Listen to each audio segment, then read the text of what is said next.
Welcome to Sweet Life Beat Life. We hope this video helps. You're starting now. With the hood up and the engine cool, sit on the driver's side and unclip the airbox. First, flip the two metal clips holding the top. You'll feel them release. Then loosen the 8mm hose clamp on the intake tube and gently wiggle the tube free. Once done, lift the top of the plastic airbox straight up and set it aside. You'll expose the old rectangular filter. Don't waste time. Keep the clips safe for reassembly. With the airbox open, grasp the dirty filter and lift it straight out. Avoid banging it against the box. Inspect the element for oil, heavy buildup, or tears. If soaked with oil, you may need to check PCV/oil issues. Next, use a handheld vacuum or clean cloth to remove leaves and grit from the airbox and snorkel. A dry rag will pick up fine dust around the seal.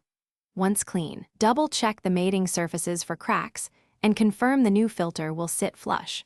Set the new filter into the box matching the same orientation as the old one. Make sure the rubber edge seats fully in the groove. Lower the airbox top straight down, then re-engage the two metal clips until they snap. Tighten the 8mm clamp on the intake tube so there's no play. Once reassembled, start the engine and listen for any whistling or air leaks. If you hear anything, shut off, red-tighten the clamp, and reseat the filter. Thanks for watching. Consider subscribing if we helped you.